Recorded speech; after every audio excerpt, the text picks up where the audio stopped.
compañeros y compañeras de la AMP. Reciban todas y todos un fraternal saludo de la Federación Nacional de Profesores de Enseñanza Secundaria del Uruguay, de nuestra Central Única de Trabajadores, el PICNT, y en verdad que es un enorme desafío y un honor poder estar integrando este panel junto a compañeras y compañeros que hemos recorrido y venimos recorriendo desde hace mucho tiempo distintos territorios de nuestra América, abrazando las mismas causas, dando las mismas peleas, expresando siempre en términos de solidaridad de clase cada una de las batallas, cada una de las peleas que en nuestros países se dan en defensa de la democracia, la escuela pública, los derechos de las trabajadoras y los trabajadores. Y es verdad que es un enorme desafío al arrancar este panel, particularmente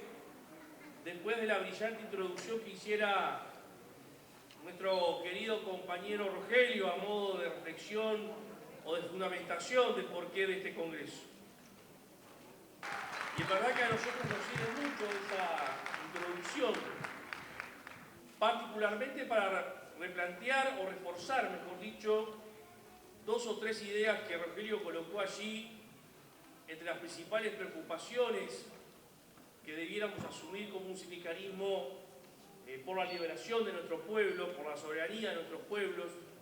por la emancipación de nuestros pueblos, y también algunas reflexiones de carácter más particular por el especial lugar que nos ocupa en tanto somos trabajadoras y trabajadores de la educación. En primer lugar, hay una responsabilidad que tenemos las organizaciones sindicales,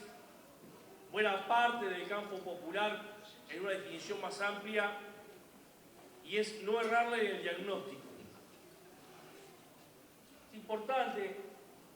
que el diagnóstico construido colectivamente, sí, dé el clavo de cuáles son los desafíos que enfrentamos a nivel mundial, regional y local, porque a partir de allí podremos construir una adecuada perspectiva. Y a nosotros nos interesa sobremanera colocar un aspecto que Rogelio lo señaló claramente, y tiene que ver con dos elementos que son centrales. Uno es tener claro de lo que hay es una crisis estructural del sistema económico y social dominante en el mundo, que es el capitalismo. Capitalismo que esta fase o modelo neoliberal está poniendo en riesgo hasta la propia existencia del planeta. Y que hoy algunos elementos que se dan en la geopolítica mundial son expresión de esa situación. Y ahí surge un primer elemento de preocupación, y es pensar cómo superar ese modelo capitalista, cómo superar ese modelo económico y social, donde no hay recetas únicas, está claro, donde deberemos ensayar, deberemos pensar distintas alternativas que nos permitan construir un modelo de sociedad basada en otros principios, en otros valores, que no sea el de la explotación, que no sea el de unos contra otros o todos contra todos, sino en términos de solidaridad, de promoción de derechos, de la justicia social. Y eso es un desafío enorme porque incluso algunas experiencias recientes en nuestra América particularmente quedaron a mitad de camino en términos de pensar esa otra perspectiva del modelo de sociedad. Rogelio hacía un recorrido cronológico importante sobre lo que fue fines del siglo XX y principios del siglo XXI en nuestra América, algunas experiencias de gobiernos democráticos, populares, progresistas en términos generales, donde claramente unos avanzaron más que otros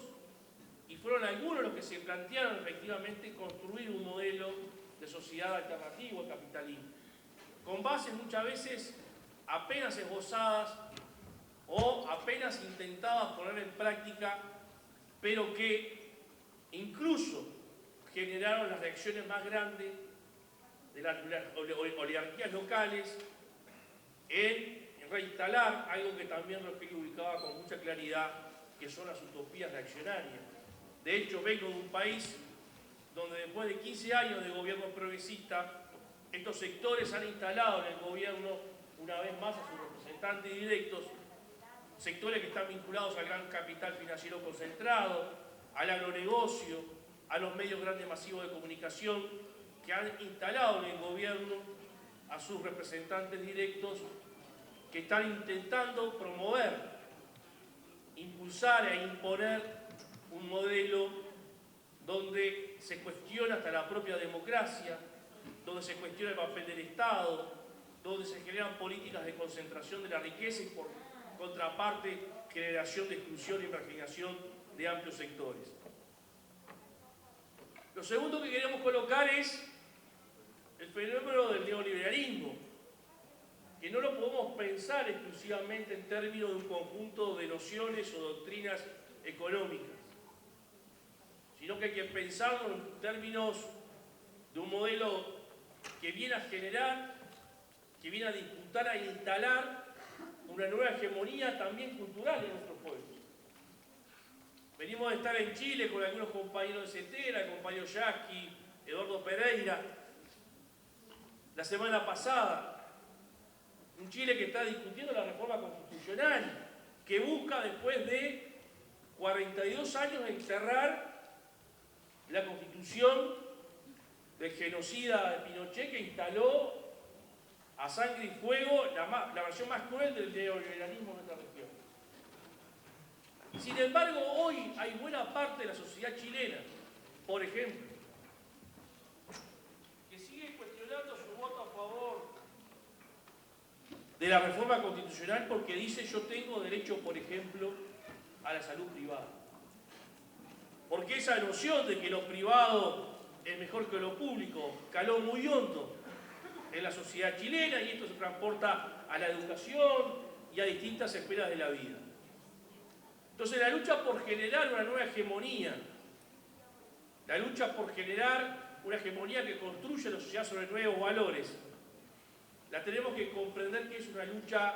que se disputa en el terreno político, donde los movimientos sociales, el movimiento sindical, las organizaciones de derechos humanos tienen un papel preponderante y clave a jugar, pero que por sí solas no pueden. Y esto nos remite a otro fenómeno, que es el fenómeno de generar unidad del campo popular, expresada social y políticamente, que pueda generar las condiciones de cambiar las correlaciones de fuerzas en nuestra sociedad para disputar con algún grado de perspectiva de triunfo esa hegemonía tan instalada hoy en nuestros países por parte de quienes han promovido el modelo neoliberal como el modelo de sociedad en el cual vivimos. Y esta no es una tarea sencilla. Claramente que no es una tarea sencilla porque requiere también de nuestra capacidad de generar unidad dentro del propio campo popular. Hoy la unidad aparece como un requisito imprescindible para generar esos cambios en la correlación de fuerza en nuestra sociedad, y debemos tener presente que esa unidad no se limita a lo que podamos generar dentro de cada uno de nuestros países. Construir un nuevo modelo de sociedad,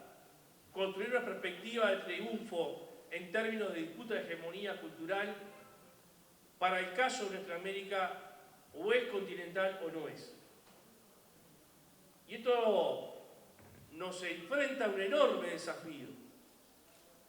Mucho se ha hablado de la integración regional,